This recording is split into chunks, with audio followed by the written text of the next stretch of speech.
इसमें स्टार्ट करेंगे हम लोग चौरी चौरा इवेंट से। चौरी चौरा इवेंट जो था वो मेन रीजन बना था नॉन कॉपरेशन मूवमेंट खत्म होने का। नॉन कॉपरेशन मूवमेंट कब से कब तक चला था? नॉन कॉपरेशन मूवमेंट चला था 1920 में, नॉन कॉपरेशन मूवमेंट। और इस क्लास में हम लोग पढ़ेंगे कि नॉन कॉपरेशन मूवमेंट के बाद क्या हुआ। नॉन कॉपरेशन मूवमेंट यानी असहयोग आंदोलन, इसके खत्म होने का हम लोग इसमें पढ़ेंगे आफ्टर नॉन कॉपरेशन, यानी कि नॉन कॉपरेशन खत्म कैसे हुआ था। तो नॉन कॉपरेशन खत्म हुआ था 1922 में और इसके पीछे मेन इवेंट था चौरी चौरा। चौरी चौरा इवेंट जो हमारे यहाँ पे फर्स्ट टॉपिक भी है। तो चौरी चौरा क्या है? चौरी चौरा यूपी में गोरखपुर के पास में, यूपी में गोरखपुर के पास एक जगह है चौरी चौरा नाम की। वहां पर 5 फरवरी 1922 5 फरवरी 1922 के दिन क्या हुआ था? बहुत सारे लोग जो है नॉन कॉपरेशन मूवमेंट से जुड़े हुए थे और नॉन कॉपरेशन के दौरान ही वहां पे कुछ पुलिस वालों ने उनके ऊपर लाठीचार्ज किया था और उनके साथ में वॉयलेंस शुरू कर दिया था चौरी चौरा में। उस वॉयलेंस के दौरान क्या हुआ था? जब वहां पे भीड़ इकट्ठी हो गई पुलिस के सामने, तो पुलिस वालों ने उनके ऊपर फायर कर दिया भीड़ के ऊपर। और उस भीड़ ने गुस्से में आकर वहां पे जो अराउंड 22 पुलिस वाले थे उसमें पुलिस थाने में, उन सबको पुलिस थाने को आग लगा दी थी और उसमें 22 पुलिस वालों की डेथ हो गई थी। 22 जो पुलिस पर्सन की डेथ हो गई थी चौरी चौरा में। और ऐसा क्यों हुआ? क्योंकि जो मोब थी, एंग्री मोब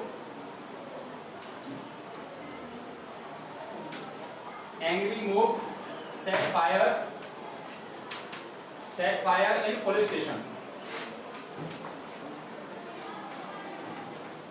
चौरी चौरा के टाइम पे क्या हुआ था कि जो एक भड़की हुई भीड़ ने 5 फरवरी 1922 के दिन पुलिस चौकी में आग लगा दी थी, जिसमें 22 पुलिस वालों की डेथ हो गई थी। इसके बाद इस वाली बात से नाराज होकर महात्मा गांधी को ऐसा लगा कि जो हमारा नॉन कॉपरेशन मूवमेंट है वो वायलेंस की तरफ ज्यादा बढ़ रहा है। और फिर उधर से ब्रिटिश जो लोग थे उन्होंने भी अपनी तरफ से वायलेंस ज्यादा स्टार्ट कर दिया था। कुछ दिन बाद महात्मा गांधी जी ने नॉन कॉपरेशन मूवमेंट जो उस टाइम पे बहुत अच्छे से चल रहा था, नॉन कॉपरेशन मूवमेंट को उस टाइम पे खत्म कर दिया गया, कैंसिल कर दिया गया। इसके बाद नॉन कॉपरेशन मूवमेंट अब नहीं चलेगा। नॉन कॉपरेशन खत्म होने के बाद क्या प्रॉब्लम स्टार्ट हुई? नॉन कॉपरेशन आइडियाज में डिवीजन आया, आइडियाज डिवाइडेड। नॉन कॉपरेशन खत्म होने के बाद जो आइडियाज थे वो डिवाइडेड रहे। कैसे डिवाइडेड रहे? कुछ थे जो गांधी जी के जो आइडियाज थे, गांधी आइडियोलॉजी या गांधी आइडियाज को फॉलो करने वाले, 2 सेक्शंस डिवाइड हो गए। कुछ थे जो अब भी गांधी जी की बातों को मानते थे, गांधी आइडियाज को फॉलो करते थे, और कुछ जो थे इनसे अलग हो गए थे, जो अदर पाथ पे मूव कर रहे थे, अदर वेज को सर्च कर रहे थे कि ऐसे कौन से दूसरे रास्ते हो सकते हैं जिनसे हम लोग नेशनल मूवमेंट को आगे बढ़ाएं। जब ये नॉन कॉपरेशन मूवमेंट खत्म हुआ 1922 में, तो बहुत ही अच्छा मूवमेंट खत्म हो गया था। तो सबको लग रहा था कि अब किस वे में आगे लेके चलेंगे, गांधी जी वाले आइडियाज को आगे लेके चलें या फिर कुछ अलग वेज ढूंढने जाएं, कुछ अलग रास्ते भी ढूंढने जाएं। तो उस वाले केस में क्या हुआ था? कुछ जो लोग थे वो तो चाह रहे थे कि हाँ अब भी गांधी जी के आइडियाज को फॉलो किया जा सकता है। तो ये लोग क्या करते थे? ये लोग जाके रूरल एरियाज में जाके वर्क किया करते थे, वर्क इन रूरल एरियाज। ये लोग करते थे वर्क इन रूरल, ये लोग रूरल एरिया में जाकर वर्क करते थे, गांधी जी की आइडियोलॉजीज को फॉलो करते थे, सब लोगों को हेल्प किया करते थे। और इसी तरीके से अपने मूवमेंट तो खत्म हो चुका था, लेकिन जो नेशनल मूवमेंट की नेशनल फीलिंग्स थी उन सबको आगे बढ़ते थे धीरे धीरे गांधी आइडियोलॉजीज के अकॉर्डिंग। दूसरी तरफ एक ग्रुप बना, उस ग्रुप को मेनली लीड करने वाले थे दो नेता, दो कांग्रेस के 2 बहुत बड़े नेता। उनका नाम था, एक का नाम था मोतीलाल नेहरू और एक का नाम था CR दास। मोतीलाल नेहरू और CR दास, इन लोगों ने क्या अलग पाथ अपनाया, क्या रास्ता इन लोगों ने डिसाइड किया? मोतीलाल नेहरू और CR दास ने, इन लोगों ने भी मान रखी काउंसिल एंट्री की। इन्होंने काउंसिल एंट्री को लेके बात की। एक्चुअली में काउंसिल एंट्री का मतलब ये होता है कि जो प्रोविंशियल लेवल पे या सेंट्रल लेवल पे जो गवर्नमेंट बनती थी, सरकार बनती थी, तो वहां पर जो मिनिस्टर सेलेक्ट होते थे, लॉ बनाने का जो काम क्या करते थे, उनको बोलते थे काउंसिल्स। नॉन कॉपरेशन के टाइम पे काउंसिल एंट्री को खत्म किया हुआ था, काउंसिल में कोई एंट्री नहीं करता था। इंडियन नेता जो थे वो नहीं मानते थे काउंसिल एंट्री में, क्योंकि वो किसी भी तरीके से कॉपरेट नहीं कर रहे थे। नॉन कॉपरेशन मूवमेंट के चलते टाइम पे क्या था कि कोई भी नेता, कोई भी मिनिस्टर जो था वो ब्रिटिशर्स के साथ में कॉपरेट नहीं कर रहे थे, तो इसीलिए काउंसिल एंट्री के भी वो अगेंस्ट में थे। लेकिन जब नॉन कॉपरेशन मूवमेंट खत्म हुआ तो मोतीलाल नेहरू, सीआर दास जैसे नेताओं को लगा कि हमें वापस काउंसिल में जाना चाहिए और लॉ मेकिंग का हिस्सा बनना चाहिए, लॉ मेकिंग प्रोसेस का हिस्सा बनना चाहिए। लॉ मेकिंग जो प्रोसेस होती है कि मिनिस्टर जाते हैं, एमपी एमएलए और लॉ मेक करते हैं पार्लियामेंट में बैठ के, इस लॉ मेकिंग प्रोसेस का वो हिस्सा बनना चाहते थे कि हम लोग गवर्नमेंट में जाएंगे, लॉज बनाएंगे और ऐसे लॉज बनाएंगे जो हमारे इंडियंस को फेवर करेंगे, इंडिया वालों का फायदा करेंगे। तो ऐसे लॉज बनाने के लिए वो काउंसिल एंट्री चाहते थे, यानी कि दोबारा से चाहते थे वो इलेक्शन लड़े और इलेक्शन लड़के काउंसिल में मूव करें। फिर इलेक्शन लड़ना एक्चुअल में इसके लिए जरूरत पड़ती है, जब इलेक्शन लड़ते हैं, मिनिस्टर बनते हैं, पॉलिटिकल पार्टी, उसके लिए हमें चाहिए पॉलिटिकल पार्टी जो एक्चुअल में इलेक्शन लड़ेगी और इलेक्शन लड़के जीतेगी और फिर काउंसिल में एंट्री करेगी। तो मोतीलाल नेहरू और सीआर दास, इन लोगों ने जो मेन पार्टी बनाई उसका नाम था स्वराज पार्टी। स्वराज पार्टी बनाई मोतीलाल नेहरू और सीआर दास ने, और इस पार्टी ने काउंसिल इलेक्शंस के लिए, काउंसिल एंट्री के लिए फंक्शन करना स्टार्ट किया। इलेक्शन भी लड़े उस टाइम पे जो इलेक्शंस हुए थे, और फाइनली ये लोग जीत भी जाते हैं और काउंसिल में एंट्री भी मिल जाती है। बाकी सारे मिनिस्टर्स की तरह ये भी काफी अच्छे वर्क करते हैं, बिल्स पास करवाते हैं इंडियंस के फेवर में। और इनका जो काम था, वो जो दो सेक्शंस बने थे नॉन कॉपरेशन खत्म होने के बाद में, एक तो गांधी जी वाला जो गांधी जी गाइडलाइंस को फॉलो करके रूरल एरिया में जाके वो लोगों की हेल्प करते थे, एक मोतीलाल नेहरू सीआर दास के अंडर में स्वराज पार्टी वाली, और उन्होंने काउंसिल एंट्री के लिए फाइट किया, इलेक्शन लड़े और इलेक्शन लड़के काउंसिल में एंट्री मिल गई और लॉ मेकिंग की जो प्रोसेस थी वो स्टार्ट कर दी। ये जो चीजें हैं 1920 से 1922 के बाद 1925 तक ये सब चीजें बहुत अच्छे से होती रही, सब कुछ अच्छे से चल रहा था। स्वराज पार्टी अपना काम कर रही थी, उधर की तरफ जो गांधी जी की जो आइडियोलॉजी थी वो भी ठीक ठाक तरीके से अपना फंक्शंस कर रहे थे। इसी दौरान फिर बीच में और क्या हुआ, तो इसमें स्वराज पार्टी वाली बात तो कवर हो गई। अब हमारा जो मेन टॉपिक है वो है साइमन कमीशन। साइमन कमीशन के टाइम पे क्या हुआ, तो इसको स्टार्ट करते हैं अभी।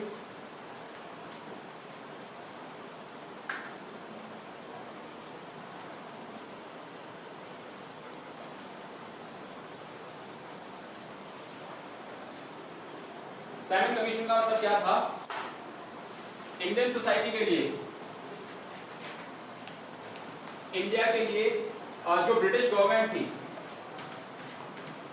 ब्रिटिश गवर्नमेंट हर कुछ सालों में इंडियन सोसाइटी के लिए इंडिया को कैसे गवर्न करना है, इंडियन सोसाइटी को कैसे गवर्न करना है, इंडिया के लोगों को क्या एडमिनिस्ट्रेटिव स्ट्रक्चर रहेगा, किस तरीके से इंडियन पीपल पे अपनी पॉलिसीज स्टार्ट करनी है, क्यों, कौन सी नई पॉलिसीज अपनानी है, कौन सी पुरानी पॉलिसीज में चेंज करना है, इन सब चीजों के लिए ब्रिटिश गवर्नमेंट क्या करती थी, हर 10 साल में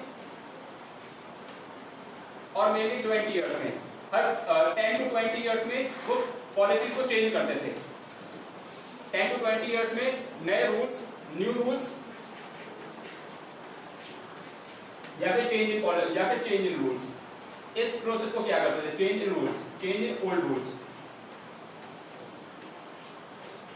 ये दोनों चीजें होती थी मेनली, या तो नए रूल लेके आने की कोशिश करते थे इंडियन सोसाइटी के लिए, या फिर जो पुराने रूल, जो एग्जिस्टिंग रूल्स हैं उनको चेंज किया करते थे। लेकिन ये चेंज करने की जो प्रोसेस है वो इतनी इजी नहीं होती। चेंज करने से पहले अगर वो इंडियन सोसाइटी के लिए अगर वो लॉज लेके आ रहे हैं इंडियन सोसाइटी के लिए, तो इंडियन सोसाइटी की स्टडी करनी पड़ेगी सबसे पहले। इंडियन सोसाइटी के लिए अगर वो लॉज बना रहे हैं तो इंडियन सोसाइटी की स्टडी करनी पड़ेगी कि इंडियन सोसाइटी कैसी है, इंडियन सोसाइटी में कितने मेल्स हैं, कितने फीमेल्स हैं, कितने लिटरेट हैं, कितने इलिटरेट हैं, कितने रिच हैं, कितने पुअर हैं, कितने फार्मर्स हैं, सारे के सारे इंडियन सोसाइटी की स्टडी करनी पड़ेगी। वो स्टडी करने के बाद एक रिपोर्ट प्रिपेयर की जाएगी, फिर उस रिपोर्ट के बेसिस पे ही नए लॉज या फिर नए रूल्स बनाए जाएंगे। तो ये स्टडी करने के लिए, ये स्टडी या फिर बोल सकते हैं टाइप के रिसर्च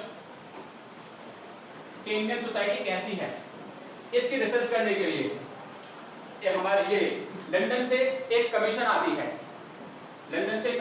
है, जिसका नाम था साइमन कमीशन।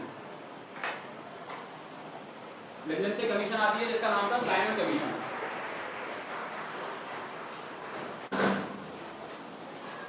लंदन के जो प्राइम मिनिस्टर हैं वो इसको साइमन कमीशन का गठन करते हैं, स्टार्ट करते हैं। और कमीशन का मतलब यहाँ पर, कमीशन का मतलब है यहाँ पे कोई ऑफिशियल ग्रुप, कमीशन का मतलब है यहाँ पर official group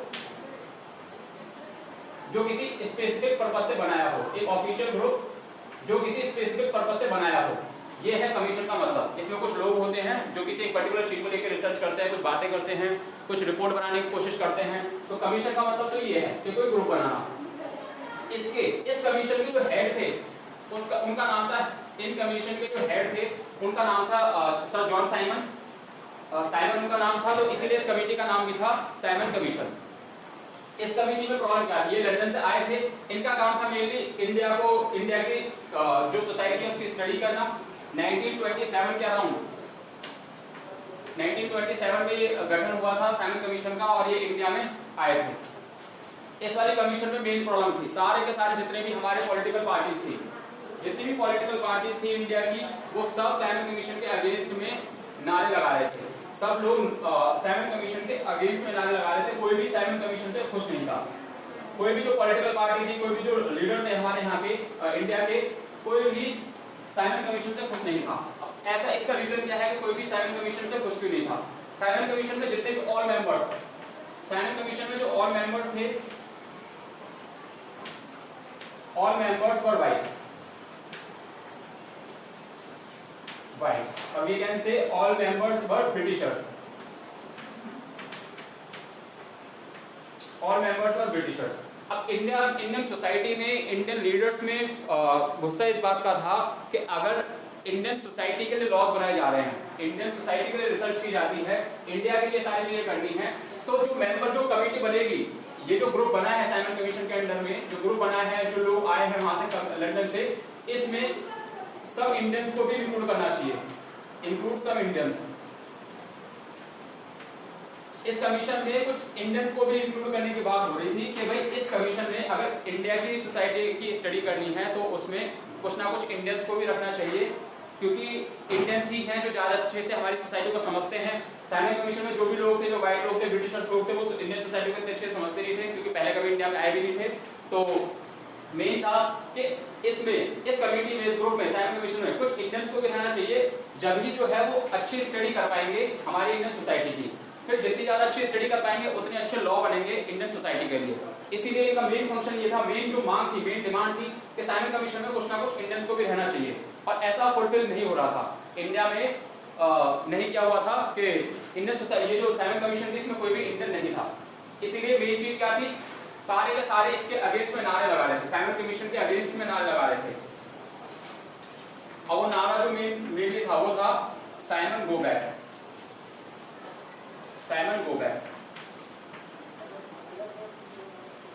Simon go back. और साथ में ब्लैक फ्लैग भी दिखाए गए, ब्लैक फ्लैग। ये रेजिस्टेंस का एक तरीका था उस टाइम पे।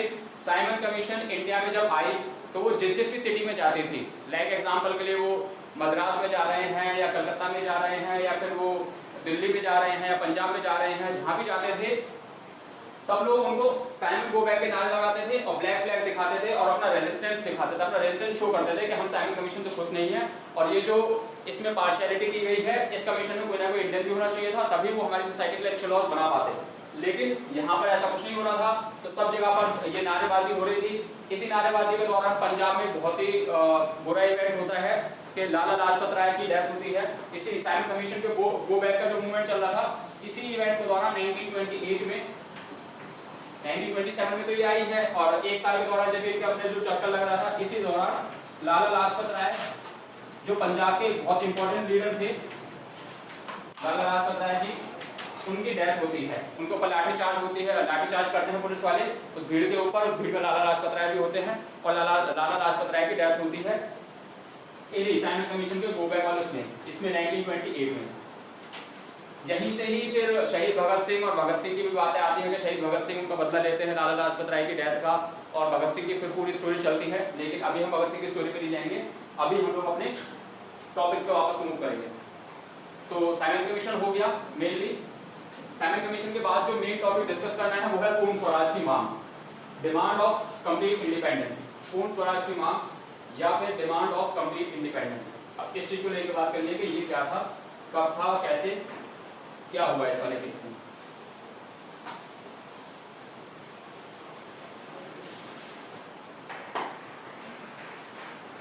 डेट्स थी हमारे 1922 से लेके 1927 में साइमन कमीशन, 1928 में लाला लाजपत राय जी की डेथ, उसके बाद 1929 और 1929 में क्या होता है, दिसंबर 1929 में आईएनसी का, इंडियन नेशनल कांग्रेस का लाहौर सेशन होता है।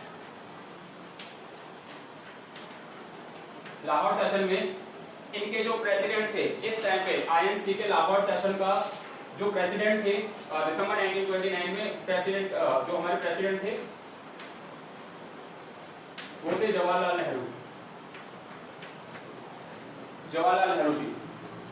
नेहरू जी इसी सेशन के दौरान कंप्लीट इंडिपेंडेंस की डिमांड करते हैं फर्स्ट टाइम, कंप्लीट इंडिपेंडेंस,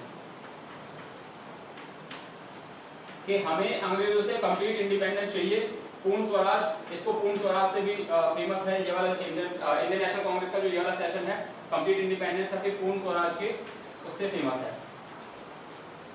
पूर्ण स्वराज की पहली बार मांग की जाती है दिसंबर 1929 में। इसको एक बोलते हैं कि इंडियन नेशनल कांग्रेस का एक ही गोल है और वो है इंडिया के लिए complete independence, nothing less than complete independence. Complete independence से कम कुछ नहीं चाहिए, तो ये थी उनकी मांग। और हमें कंप्लीट इंडिपेंडेंस के लिए दिसंबर 1929 में जवाहरलाल नेहरू जी इंडियन नेशनल कांग्रेस के प्रेसिडेंट होते हैं, वहां पे कंप्लीट इंडिपेंडेंस की मांग रखी जाती है। दिसंबर 1929 के बाद के सारे डेट्स इंपॉर्टेंट हैं, लाइक दिसंबर से अगर आगे मूव करेंगे तो फिर जनवरी 1929 आएगा, फिर फरवरी 1929 और मार्च 1929, सॉरी 1929 नहीं है, 1930 है। 1930, जनवरी 1930, मार्च 1930 और अप्रैल 1930। इन सब में, इन सारे डेट्स में, इन सारे मंथ्स में बहुत इंपॉर्टेंट चीजें होती हैं जो बहुत ज्यादा इंपॉर्टेंट हैं एग्जाम के पॉइंट ऑफ व्यू से, एग्जाम के सिलेबस के अकॉर्डिंग बहुत ही ज्यादा इंपॉर्टेंट है, उसको अभी हम लोग डिस्कस करेंगे। इसमें पूर्ण स्वराज तो कंप्लीट हो गया, यही है 26 जनवरी 1930 को क्या हुआ, यहाँ पर जो हमारे कंप्लीट इंडिपेंडेंस की मांग थी, कंप्लीट इंडिपेंडेंस की दिसंबर 1929 के लाहौर सेशन में जो जवाहरलाल नेहरू जी है कंप्लीट इंडिपेंडेंस की डिमांड करते हैं। इसी के कुछ दिन बाद वो डिसाइड करते हैं कि 26 जनवरी 1930 को, 26 जनवरी 1930 को फर्स्ट इंडिपेंडेंस डे बनाया जाएगा, सेलिब्रेट किया जाएगा फर्स्ट इंडिपेंडेंस डे। तो इंडिया का जो फर्स्ट इंडिपेंडेंस डे था वो जवाहरलाल नेहरू जी ने सेलिब्रेट किया 26 जनवरी 1930 को, और उसी दिन हमारा पहली बार फ्लैग भी होस्ट किया गया। 26 जनवरी 1930 को इंडिपेंडेंस डे सेलिब्रेट किया और फ्लैग होस्ट किया गया जवाहरलाल नेहरू जी द्वारा, फ्लैग होस्टिंग। ये दोनों चीजें इंपॉर्टेंट है, flag hosting. First independence day India ने कब सेलिब्रेट किया, जवाहरलाल नेहरू के अंडर में 26 जनवरी 1930 को। तो ये सारी चीजें उस टाइम पे इंपॉर्टेंट चल रही थी। 26 जनवरी 1930 जो है बहुत इंपॉर्टेंट डेट है। इसी डेट की वजह से आज भी हम लोग 26 जनवरी को रिपब्लिक डे मनाते हैं। आज हम लोग जो रिपब्लिक डे सेलिब्रेट करते हैं 26 जैन को, उसके पीछे ये भी अपने आप में बहुत इंपॉर्टेंट इवेंट है 26 जनवरी वाला। तो 26 जनवरी जो है वो इसी 26 जनवरी 1930 की डेट से जुड़ी हुई है। जवाहरलाल नेहरू जी ने 26 जनवरी रिपब्लिक डे 26 जनवरी इसलिए सेलेक्ट की थी क्योंकि जो हमारी पूर्ण स्वराज वाली मांग थी उस सेशन से 26 जनवरी 1930 जुड़ा हुआ है, इसीलिए। बाकी हम लोग आगे मूव करते हैं दांडी मार्च पे।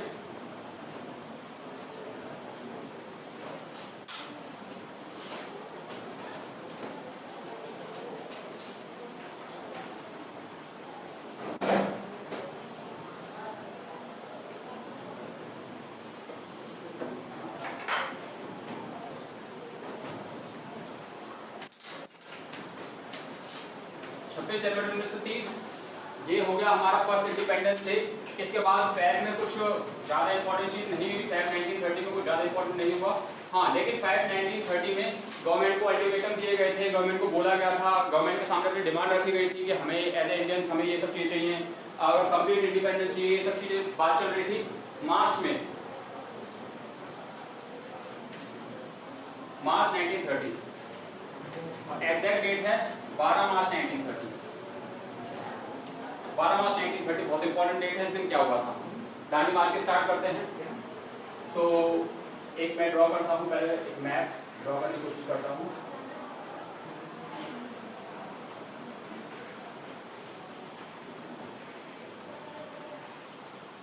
ये हमारा गुजरात स्टेट का मैप है।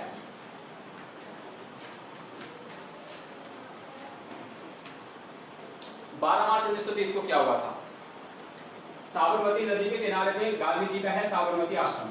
साबरमती नदी के पास में गांधी जी का है साबरमती आश्रम।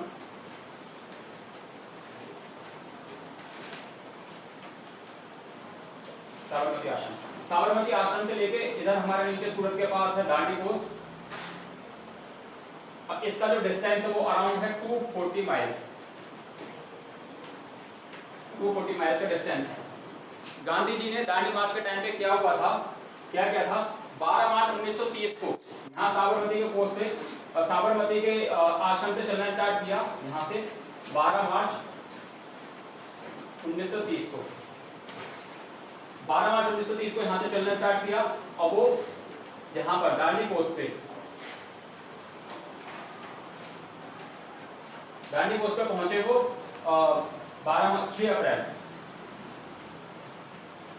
6 अप्रैल 1930, यानी अराउंड 30 डेज में, सॉरी 30 डेज में नहीं,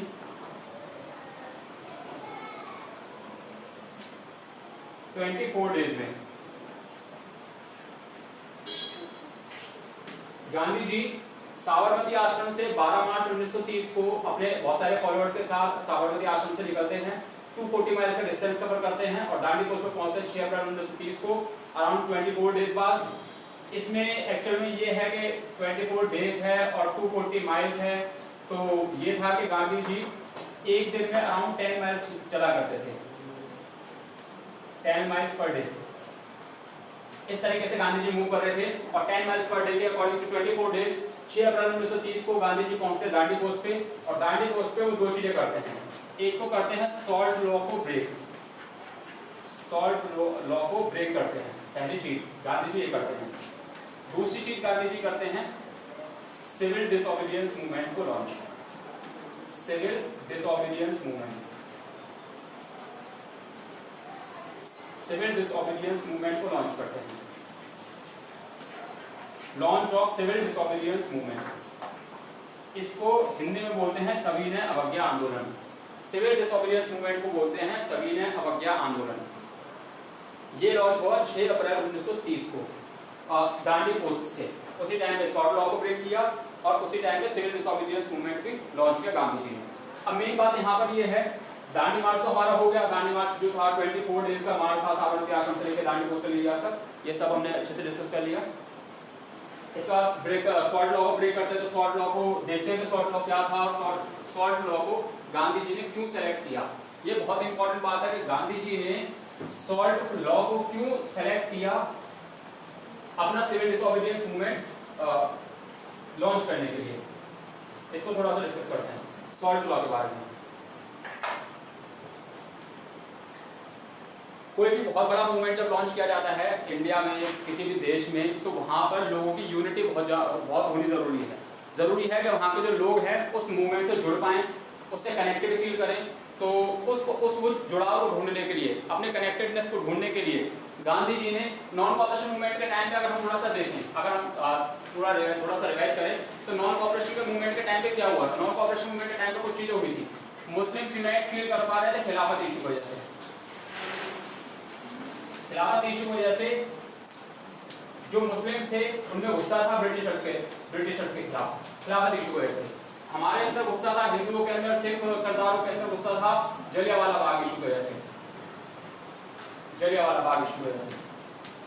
साथ में फर्स्ट वर्ल्ड वॉर की वजह से इंडिया की इकोनॉमिक कंडीशंस बहुत ज्यादा बेकार चल रही थी, बहुत ज्यादा डाउन में थी इकोनॉमी। तो इसमें गांधी जी ने सोचा खिलाफत इशू को जोड़ के हिंदू और मुस्लिम यूनिटी को दिखा के उन्होंने एनसीएम लॉन्च किया 1920 में, 1920 में। इसमें उनको क्या फायदा हुआ कि हिंदू और मुस्लिम दोनों मिलकर साथ में आए, ठीक है। तो ये एक ऐसा इशू था, एक ऐसा टॉपिक था जिससे पूरा देश कनेक्टेड फील कर पा रहा था, पूरा देश जुड़ पा रहा था। तो फाइनली उन्होंने नॉन कॉपरेशन मूवमेंट लॉन्च किया, काफी अच्छे तरीके से वो चला भी था। फिर जब नेक्स्ट गांधी जी मूवमेंट हुआ, लॉन्च करना चाहते थे, जैसे कि हमारा इंपॉर्टेंट जो मूवमेंट है सिविल डिसोबीडियंस मूवमेंट 1930 का, इसके दौरान क्या हुआ, गांधी जी फिर से एक ऐसा टॉपिक ढूंढ रहे थे, ऐसी चीज ढूंढ रहे थे, कोई लॉ या कुछ भी ऐसी चीज जिससे सारे के सारे जो है यूनाइट फील करें और गांधी जी के ब्रिटिशर्स के अगेंस्ट में सारे पूरे इंडिया के सारे लोग मिलके खड़े हो सके ब्रिटिशर्स के अगेंस्ट में।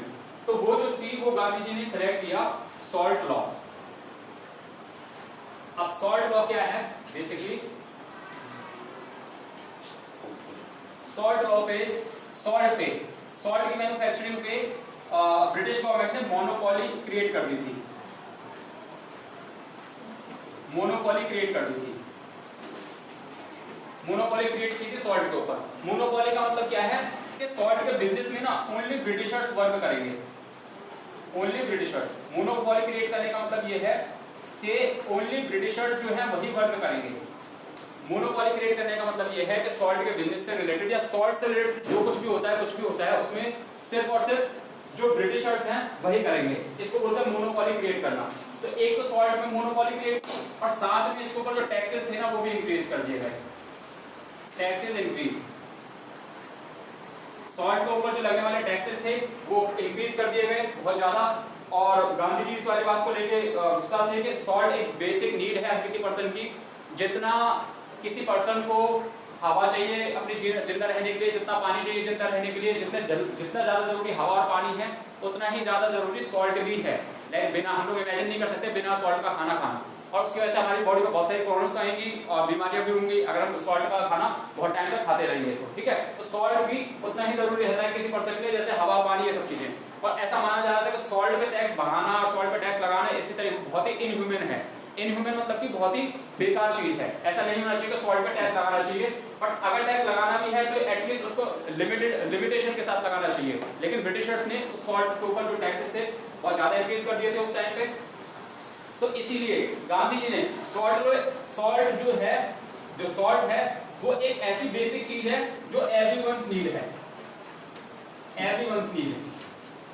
सॉल्ट ऐसी चीज है जो एवरीवन्स नीड है, एवरीवन्स नीड, चाहे वो हिंदू है, चाहे मुस्लिम है, चाहे किसी भी धर्म का है, किसी भी कास्ट का है, हर किसी को सॉल्ट तो चाहिए ही चाहिए अपने खाने में। तो सॉल्ट जो है वो एवरीवन्स नीड है। गांधी जी ने इसी टॉपिक को, जो सॉल्ट लॉ था, उसी को ही सोचा कि इसको अगर मैं ब्रेक करता हूँ, इसी से ही स्टार्टिंग करेंगे। सॉल्ट से सब परेशान थे सॉल्ट लॉ से, तो फाइनली गांधी जी ने सॉल्ट लॉ को ही डिसाइड किया था कि सॉल्ट लॉ को ब्रेक करेंगे और अपना लॉन्च करेंगे सिविल डिसोबीडियंस मूवमेंट, ठीक है। तो सिविल डिसोबीडियंस का मूवमेंट का मतलब क्या है बिल्कुल समझते हैं। सॉल्ट लॉ को क्यों सेलेक्ट किया गांधी जी ने, ये हमने देख लिया। तो सॉल्ट को ही क्यों सेलेक्ट किया गया, क्योंकि इससे हर किसी की नीड जुड़ी हुई थी और अगर सॉल्ट लॉ को ब्रेक करते हैं तो उससे लोग कनेक्टेड फील कर पाएंगे, क्योंकि ये गांधी जी ने बहुत ही मतलब इंपॉर्टेंट इशू उठाया था उस टाइम पे। आगे चलते हैं, सॉल्ट लॉ क्यों सेलेक्ट किया गया ये देख लिया, दांडी मार्च कैसे स्टार्ट हुई कैसे खत्म हुई ये भी देख लिया। अब नेक्स्ट है civil disobedience movement, launch of civil disobedience movement. इसका मतलब देखते हैं। और इसके लिए देखो, अगर हम बात करें एनसीएम की, एनसीएम का मतलब था नॉन कॉपरेशन, एनसीएम का मतलब है नॉन कॉपरेशन, और सिविल डिसोबीडियंस का मतलब था, सीडीएम का मतलब था सिविल डिसोबीडियंस। इन वर्ड्स की अगर थोड़ा सा ब्रेक डाउन करके मीनिंग निकालने की कोशिश करते हैं। नॉन कॉपरेशन, कॉपरेशन मतलब होता है कॉपरेट करना, और नॉन का मतलब उसमें लगा देंगे तो कॉपरेट ना करना, है ना। तो हम लोग ब्रिटिशर्स के साथ किसी भी तरीके से कॉपरेट नहीं करेंगे, किसी भी काम में कॉपरेट नहीं करेंगे, किसी भी चीज में कॉपरेट नहीं करेंगे। ये तो था नॉन कॉपरेशन मूवमेंट 1920 में जो गांधी जी ने स्टार्ट किया, तो फाइनली 1920 में खत्म भी होता है 1922 में। सिविल डिसोबीडियंस मूवमेंट की अगर थोड़ा सा मीनिंग निकालने की कोशिश करें तो यहाँ पे सिविल का मतलब होता है पीपल, सिविल का मतलब है पीपल या किसी जगह के लोग, जो लोग हैं। और डिसोबीडियंस का मतलब अगर निकालें तो देखो यहां पर जो वर्ड है ओबीडियंस, इसका मतलब है आज्ञा मानना, ओबे करना। ओबीडियंस का मतलब होता है या ओबे करने का मतलब होता है आज्ञा मानना, ठीक है। और डिस इसने अगर लगा दिया तो सीधी बात है, डिस का मतलब क्या हो जाएगा, इसका अपोजिट। डिसओबे करना मतलब आज्ञा ना मानना, ठीक है, तो आज्ञा ना मानना। तो इसीलिए बोलेंगे इस वाले केस में इसको सिविल डिसओबीडियंस क्यों बोला गया, क्योंकि इसमें हम लोग डिसओबे कर रहे थे, डिसओबे। और किस चीज को डिसओबे कर रहे थे, गवर्नमेंट के रूल्स एंड रेगुलेशंस को। गवर्नमेंट के जो रूल्स थे, गवर्नमेंट के जो अनजस्ट लॉज थे, अनजस्ट लॉज, जैसे वो शॉर्ट लॉ वाला था, ऐसे अनजस्ट लॉज को डिसओबे कर रहे थे कि हम लोग इन लॉज को नहीं मानते, सारे के सारे इंडिया के लोग। इसीलिए इसको क्या बोलते थे, civil disobedience, civil disobedience movement. तो सिविल डिसओबीडियंस मूवमेंट स्टार्ट होता है, कब स्टार्ट हुआ इसकी डेट में पहले डिस्कस कर चुका हूं। ये स्टार्ट होता है हमारा 6 अप्रैल 1930 को। अब कहां से स्टार्ट हुआ ये, दांडी कोस्टल एरिया में, दांडी कोस्ट से। गांधी जी की कुछ डिमांडें रहती हैं अंग्रेजों के सामने कि हमारे डिमांड को पूरा करो, नहीं तो हम लोग सिविल डिसओबीडियंस मूवमेंट लॉन्च करेंगे। फाइनली वो लॉन्च कर भी देते हैं। ये सिविल डिसओबीडियंस मूवमेंट भी काफी अच्छे से चलता है देश में। इसमें फिर से नॉन कॉपरेशन मूवमेंट की तरह गांधी जी जो है बोलते हैं लोगों से कि अंग्रेजों के साथ कोऑपरेट मत करो, उनके जो अनजस्ट लॉज हैं उनको मत मानो। ये सब चीजें स्टार्ट होती हैं सिविल डिसओबीडियंस मूवमेंट के लॉन्च के टाइम पे।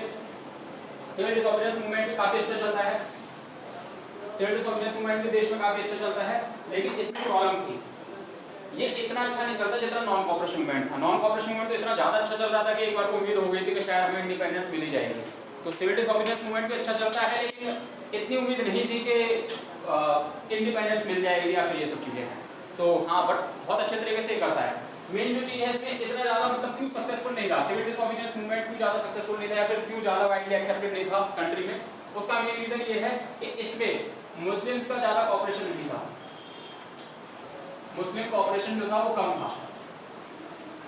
मुस्लिम कॉपरेशन सिविल डिसओबीडियंस के मूवमेंट के टाइम पे कम था। सिविल डिसओबीडियंस मूवमेंट में जो लोग जुड़े थे, स्टूडेंट्स, पहले की तरह स्टूडेंट्स नॉन कॉपरेशन मूवमेंट में भी थे काफी। पीजेंट्स यानी किसान, फार्मर्स, विमेन काफी आगे आई, नॉन कॉपरेशन मूवमेंट से जुड़ी, ठीक है। अदर सेक्शन सोसाइटी के हर किसी के अपने अपने रीजन थे वैसे तो जुड़ने के लिए, लेकिन फिर भी ये लोग बहुत इन्होंने इनकी वजह से सिविल डिसओबीडियंस मूवमेंट काफी अच्छे से जुड़ा। मुस्लिम लोग ज्यादा नहीं जुड़ पा रहे थे इससे, क्योंकि देखो जब नॉन कॉपरेशन के टाइम पे मुस्लिम लोग जुड़े थे, नॉन कॉपरेशन मूवमेंट में जब मुस्लिम लोग जुड़े थे तो उनका एक अपना रीजन था उससे जुड़ने का।